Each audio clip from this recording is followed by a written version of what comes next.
So welcome to IASc. కేంద్ర ప్రభుత్వ ఉద్యోగమే లక్ష్యంగా ప్రిపేర్ అవుతున్నటువంటి మన తెలుగు విద్యార్థులకు ఎల్ఐసి నుంచి హౌసింగ్ ఫైనాన్స్ లిమిటెడ్ విభాగంలో జూనియర్ అసిస్టెంట్ అనే ఒక ఉద్యోగానికి సంబంధించినటువంటి నోటిఫికేషన్ ఈరోజు ఇవ్వడం జరిగింది. ఈ నోటిఫికేషన్కి సంబంధించి ఇంపార్టెంట్ డేట్స్ ఏంటి, ఏజ్ రిలాక్సేషన్స్ ఏంటి, qualification, selection procedure, exam pattern and శాలరీకి సంబంధించిన పూర్తి వివరాలు ఈరోజు మనం డిస్కస్ చేసుకునే ప్రయత్నం చేద్దాం. సో లైఫ్ ఇన్సూరెన్స్ కార్పొరేషన్ కేంద్ర ప్రభుత్వ రంగ సంస్థ అందరికీ తెలిసిందే. అందులో హౌసింగ్ ఫైనాన్స్ లిమిటెడ్ అనేది ఒక సెపరేట్ విభాగము. ఆ హౌసింగ్ ఫైనాన్స్ లిమిటెడ్ దేనికి వర్క్ చేస్తుంది, అందులో ఉండే వాళ్ళు ఏం చేస్తారు అంటే హోమ్ లోన్స్ ఇవ్వటం, వాటిని కలెక్ట్ చేసుకోవటం కానీ, సో ఏ ఏరియాలో హౌస్ లోన్స్ ఏ విధంగా ఉన్నాయి, కమర్షియల్ ఫ్లాట్స్ ఎలా ఉంటాయి, రెసిడెన్షియల్ ఎలా ఉంటాయి, వీటికి సంబంధించినటువంటి సమాచారం మనం నేర్చుకున్న తర్వాత ఆ డిపార్ట్మెంట్లో వర్క్ చేస్తూ ఉంటాం ట్రైనింగ్ చేసిన తర్వాత. సో ఈ హౌసింగ్ ఫైనాన్స్ లిమిటెడ్కి సంబంధించిన దాంట్లో జూనియర్ అసిస్టెంట్ అనే వేకెన్సీస్ ఇవ్వటం జరిగింది. సో ఇందులో మేజర్గా ఓవరాల్గా 200 వేకెన్సీస్ ఇవ్వడం జరిగిందమ్మా ఆల్ ఓవర్ ఇండియా. ఈ 200 వేకెన్సీస్లో మనకి అవైలబిలిటీ ఉన్నటువంటి వేకెన్సీకి సంబంధించి ఒక ఇన్ఫర్మేషన్ చూద్దాం. ఇందులో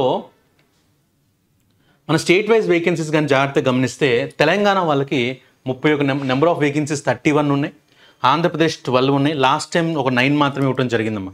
లాస్ట్ టైం 9 వేకెన్సీ, ఒక 3 పెంచున్నారు. So Telangana 31, Karnataka 38, Tamil Nadu 10 and Maharashtra 53. So ఓవరాల్గా మన సరౌండింగ్స్లో ఉన్న వాటిలో దగ్గర ఒక 120 నుంచి 130 వేకెన్సీస్ వరకు ఉండడానికి అవకాశం ఉంది. సో మంచి జాబ్, సెక్యూర్డ్ జాబ్, సో చాలా ఫైనాన్షియల్గా చాలా సపోర్ట్ ఉండే జాబ్ ఉంటుంది. సో నెక్స్ట్ ఇయర్కి వచ్చేసరికి ఇంపార్టెంట్ డేట్స్ చూద్దాం. ఈ ఎగ్జామ్ అప్లై చేసుకోవడం ఇంకొక అడ్వాంటేజ్ ఏంటంటే దీనికోసం మీరు సెపరేట్గా ఏం ప్రిపేర్ అవ్వాల్సిన అవసరం లేదు. మనం ప్రిపరేషన్ కంటిన్యూ చేసుకుంటూనే అదే సిలబస్తో రాయాల్సిన ఎగ్జామ్ ఇది. సో బ్యాంకింగ్ ప్రిపేర్ అవుతున్న స్టూడెంట్స్ ఎవరైతే ఉన్నారో సో సేమ్ అదే అర్థమెటిక్, రీజనింగ్, ఇంగ్లీష్ ప్రిపేర్ అవుతూ ఉంటారు. దాంతోపాటు బ్యాంకింగ్, ఫైనాన్షియల్ అవేర్నెస్ ప్రిపేర్ అవుతుంటారు కదా. ఆ స్టూడెంట్స్ ఖచ్చితంగా ఈ ఎగ్జామ్ని వాళ్ళ ప్రిపరేషన్లో భాగంగా ఉన్న సిలబసే కాబట్టి హ్యాపీగా ఈ ఎగ్జామ్ని అప్లై చేసుకొని రాసుకునే అవకాశం అయితే ఉంటుంది. సో దీనికి సంబంధించినటువంటి డేట్స్, ఎగ్జామ్ అప్లై చేసుకోవడానికి జూలై 25వ తారీఖు నుంచి ఆగస్ట్ 14th వరకు టైం ఇవ్వడం జరిగింది. సో ఈ రోజు నుంచి మనం హ్యాపీగా ఎగ్జామ్ని అప్లై చేసుకోవచ్చు. ఎగ్జామ్ డేట్స్ వచ్చి సెప్టెంబర్లో ఉంటాయని చెప్పారు. సో ఇంకొక 45 డేస్ వరకు టైం అయితే ఉంది ఎగ్జామ్ రాసుకోవడానికి. సో ఆల్రెడీ ప్రిపేర్ అవుతున్నటువంటి స్టూడెంట్స్ సేమ్ సిలబసే కాబట్టి ఒక్కసారి ఎగ్జామ్ ప్యాటర్న్ తగ్గట్టుగా మనం ప్రిపేర్ అవ్వగలిగితే మనం ఈజీగా ఆన్సర్ చేయడానికి, ఎగ్జామ్ క్లియర్ చేసుకోవడానికి అవకాశం ఉంటుంది. సో అప్లై చేసే ఏజ్ వచ్చేసరికి ఏజ్ 21 to 28 ఇయర్స్ మధ్యలో ఉండాలి. యాజ్ ఆన్ 1/7/2024 అంటే ఆగస్ట్ 1 కల్లా మీ ఏజ్ అనేది 21 నుంచి 28 ఇయర్స్ మధ్యలో ఉండాలి. అదేవిధంగా ఓబీసీ వాళ్ళకైతే 3 ఇయర్స్, ఇది కామన్గా ఉంటుంది. ఎస్సీ ఎస్టీ వాళ్ళకైతే 5 ఇయర్స్. సో దీనికి సంబంధించిన ఇన్ఫర్మేషన్ అయితే ఇవ్వడం జరిగిందమ్మా. తర్వాత ఈ సెలక్షన్ ప్రొసీజర్కి వచ్చేసరికి ఇందులో 2 లెవెల్స్ పెడతా అన్న చెప్పారు సార్. సో రెగ్యులర్గా మన బ్యాంకింగ్ ఎగ్జామ్స్ రాసేటప్పుడు ప్రిలిమ్స్ పాస్ అవుతాం, ప్రిలిమ్స్ తర్వాత మెయిన్స్ తర్వాత ఇంటర్వ్యూ ఉంటుంది. కానీ ఈ జూనియర్ అసిస్టెంట్ పోస్ట్కి మాత్రం ఆన్లైన్ ఎగ్జామినేషన్ ఫేజ్ 1 పెడతారు. ఆ ఎగ్జామ్ క్లియర్ చేసిన తర్వాత డైరెక్ట్గా మనకి ఇంటర్వ్యూ ఉండటం జరుగుతుంది. నెక్స్ట్ ఎడ్యుకేషన్ క్వాలిఫికేషన్కి వచ్చేసరికి గ్రాడ్యుయేషన్ ఇస్ ద క్వాలిఫికేషన్ అమ్మా. అప్లై చేసుకోవడానికి గ్రాడ్యుయేషన్ ఉంటే సరిపోతుంది. అయితే నోటిఫికేషన్ ఇచ్చిన దాంట్లో చాలా క్లియర్గా ఒక విషయాన్ని మెన్షన్ చేశారు. ఎవరైతే రెగ్యులర్గా డిగ్రీ కంప్లీట్ చేసుకున్నారో వాళ్ళు మాత్రమే ఈ ఎగ్జామ్ అప్లై చేసుకోవడానికి అవకాశం ఉంది. ఎవరైనా నార్మల్గా డిస్టెన్స్ ఎడ్యుకేషన్ చేసిన వాళ్ళు కానివ్వండి, ప్రైవేట్గా చదివిన వాళ్ళు ఎవరు కూడా ఈ అప్లికేషన్ పెట్టుకోవడానికి అవకాశం అయితే లేదు. అది కూడా గ్రాడ్యుయేషన్కి వచ్చేసరికి మినిమం 60% అయితే మాత్రం ఖచ్చితంగా ఉండాలి. నెక్స్ట్ సో సెలక్షన్ ప్రొసీజర్కి వచ్చేసరికి ఆన్లైన్ ఎగ్జామ్ ఇంటర్వ్యూ అనుకున్నాం. ఏజ్ వచ్చి 21 to 28 ఇయర్స్. దెన్ ఒకసారి ఈ ఎగ్జామ్ ప్యాటర్న్ చూద్దాం సార్. మీకు ఆల్రెడీ ఎలా అయితే చెప్పున్నానో first of all online examination పెడతా అన్నారు. మనం బ్యాంకింగ్ ప్రిపేర్ అవుతున్న స్టూడెంట్స్ యాజ్టీస్గా ఈ ఎగ్జామ్ని కూడా హ్యాపీగా ఎగ్జామ్ రాసుకోవచ్చుమా. సేమ్ ప్యాటర్న్లో ఇచ్చున్నారు. First of all English language 40 questions 40 marks ఉంటాయి.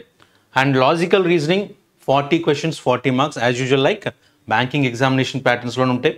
General awareness with special emphasis housing finance ఇండస్ట్రీకి సంబంధించినటువంటి ఫైనాన్షియల్ అవేర్నెస్ అని చెప్పారు. అంటే జనరల్ అవేర్నెస్లో మనకి నేర్చుకున్నటువంటి కరెంట్ అఫైర్స్ కవర్ అవుతాయి.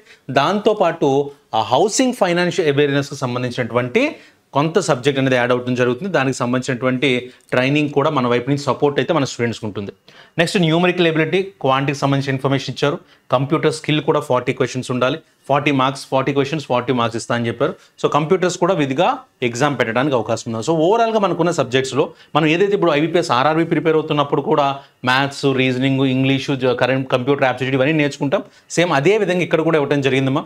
English 40 questions 40 marks, reasoning 40 questions 40 marks, general awareness ఇక్కడ మాత్రం చాలా క్లియర్గా మెన్షన్ చేస్తున్నాడు చూడండి, with special emphasis on housing finance industry. అంటే ఆ 40 క్వశ్చన్స్లో మ్యాక్సిమం క్వశ్చన్స్ అన్నీ కూడా హౌసింగ్ ఫైనాన్స్ ఇండస్ట్రీకి సంబంధించినటువంటి క్వశ్చన్స్ రావడానికి అవకాశం ఉంటుంది. దాంతోపాటు numerical ability, computer skill. So ఓవరాల్గా 200 క్వశ్చన్స్ ఉంటే 200 మార్క్స్ ఉంటుంది. ఎగ్జామ్ అనేది ఓన్లీ ఇంగ్లీష్లో మాత్రమే పెడతానని చెప్పారు.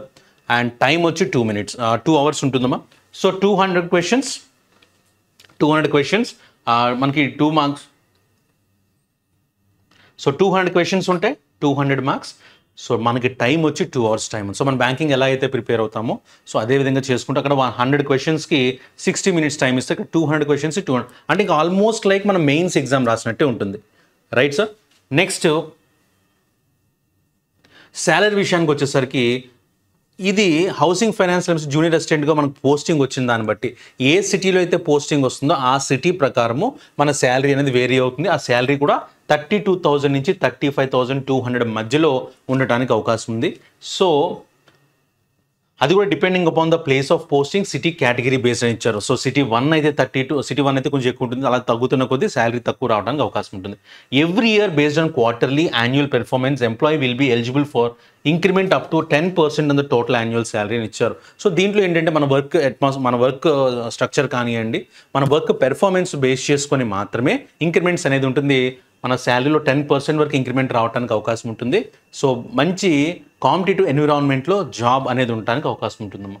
సో ఖచ్చితంగా ఈ బ్యాంకింగ్ ప్రిపేర్ అవుతున్న స్టూడెంట్స్ ఎవరైతే ఉన్నారో సో వాళ్ళు మెయిన్స్ ఎగ్జామ్ రాసినట్టు ఈ పేపర్ కూడా ఉంటుంది. కాబట్టి ఖచ్చితంగా ఈ ఎగ్జామ్ని అవకాశం ఉన్న ప్రతి ఒక్కరు అప్లై చేయండి. అప్లై చేసిన తర్వాత ఎగ్జామ్ ప్యాటర్న్కి సంబంధించినటువంటి ఎగ్జామ్స్ అనేవి మన అన్ని ఐఏఎస్సీ బ్రాంచెస్లో కండక్ట్ చేయడం జరుగుతుంది. సో ఆ ఎగ్జామ్స్ రాసుకుంటూ హ్యాపీగా ఎగ్జామ్ని అప్లై చేసుకొని లెవెల్ 1 రిటర్న్ ఎగ్జామినేషన్, అదేవిధంగా లెవెల్ 2 ఇంటర్వ్యూ వరకు కూడా ఐఏఎస్సీ మీకు 100% సపోర్ట్ అయితే ఇవ్వడం జరుగుతుంది. సో దానికి తగ్గట్టుగా సో ఎగ్జామినేషన్స్ అప్లై చేసుకుంటే సిలబస్ ప్రిపేర్ అవటం, దాని తర్వాత ఇంటర్వ్యూస్ గైడెన్స్, ఇంతవరకు ఐఏఎస్సీ మీకు అయితే ఖచ్చితంగా తోడు ఉంటుంది. So all the best. జై హింద్.